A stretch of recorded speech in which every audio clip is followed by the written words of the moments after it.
Roses remain among the favorite flowers among most Oklahoma gardeners.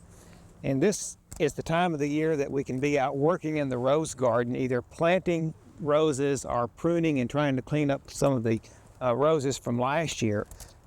Now, last December's sudden hard cold spell that we had for an extended period of time really did a lot of damages to roses around the state.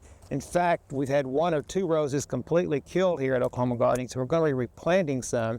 And this rose that I am pruning on right now is almost completely gone, but we do have a few shoots that are coming out, and we're hopeful that this will come on out and make a rose.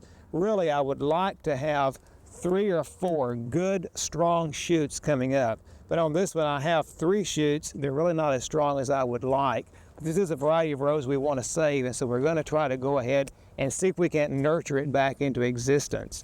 Now remember that roses have the desired variety grafted on a wild rootstock.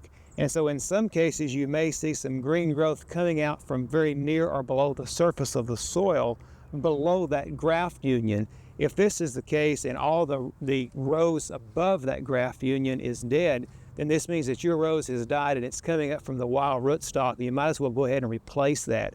A good way to tell the difference is because where the graft union is, then you're going to see an enlarged area, and anything coming up from below that enlarged area is from the rootstock. And we do have several of those like that here at Oklahoma Gardening. But we do have some other varieties of roses that we want to plant today. Now, I've gone ahead and prepared, or at least started preparing my hole. When I'm planting roses, I like to plant them in a soil that's well drained and one that's pretty high in organic matter, and also prepare my planting area so I give plenty of room for those roots and they won't be crowded. I went ahead and removed the soil from this planting area and put it on my piece of plastic over here, and then I brought back this soil mixed with some compost and filled the hole in about halfway full again. I'm going to plant a little bit of a complete fertilizer there, particularly a fertilizer that's high in phosphorus, and mix that in very good with the soil, because I certainly don't want that fertilizer in a concentrated form to come in contact with those roots. But nonetheless, I do want some phosphorus and potash down there in that soil so that we can get a good strong root system started or established. And after I've done that, I like to mound my soil up a little bit, because the way these rose roots are fashioned, or at least formed on the plant, we can put these over a cone or a sort of a pyramid of soil here. We'll find that it's much easier to plant. We can spread our roots out also easier that way. So I like to fashion maybe a little cone of soil for that root system to fit over. The rose that we're planting today is a 1988 All-American winner called Sheer Elegance. Sheer Elegance is a nice pink rose. It has a beautiful bicolor of pink with a darker color of pink on the underside of the petal and a lighter color of pink on the upper part of the petal.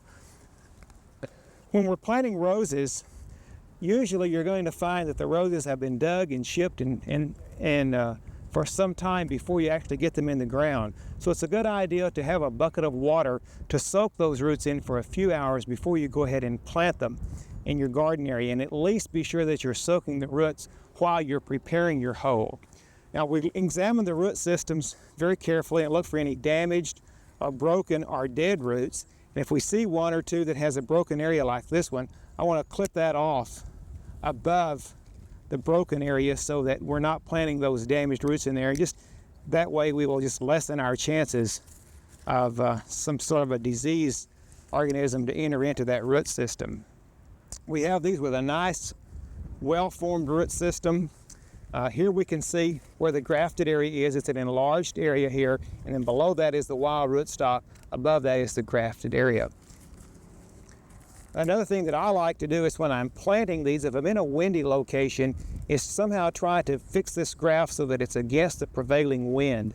As these are joined here, they may not be as strong as some of the angles we would like on some plants, and so if we position this so that the grafted area and the way it is curved is somewhat against the prevailing wind, this gives us just a little bit of protection here.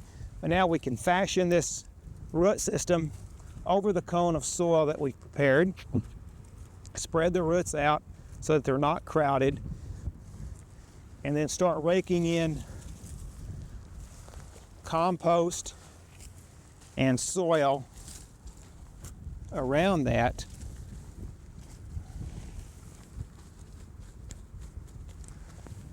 So I've said roses are really lovers of soils high in organic matter, so compost, well-rotted manure, even peat, if that's your only source of organic matter, are real helpful, particularly in these tight soils that you may have around the state.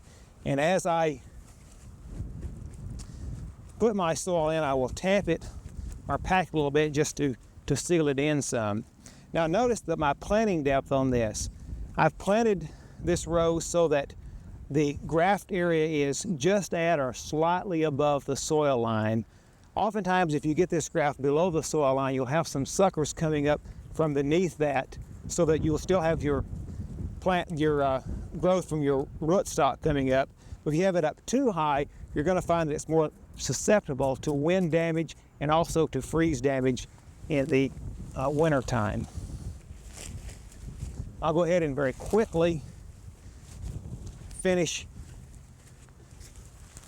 filling this in with my soil and compost mix so that I've got it planted just at a depth where that graft union is just above the soil there, still leaving a little bit of a room depression there for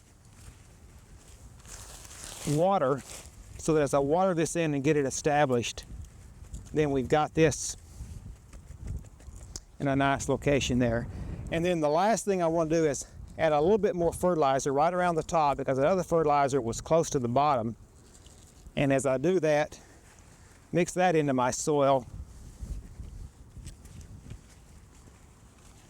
And then the last step, of course, is to water that rose in well to get those roots settled and get that soil settled around the root system. Roses really make a delightful addition to the garden. Sure. They do require some special care, but I think you'll find that some of the rose varieties that we have on the market today and some of the garden products to help you care for roses really make them somewhat easier than they were several years ago, and you really can have a lot of enjoyment from them. Another rose we'll be planting later on in Oklahoma, in the Oklahoma Gardening Studio here, is a 1991 All-American Selection winner that has really not been named yet. It still has its experimental number on it. We're really anxious to plant this and see how it turns out too. I hope you have success with your roses in your garden this year. We hope you've enjoyed this classic from the Oklahoma Gardening Vault. Remember, even though these tips and techniques are timeless, there's always something new to learn in the world of gardening. By subscribing to both Oklahoma Gardening and OK Gardening Classics, you'll have access to a wealth of gardening knowledge, both classic and contemporary.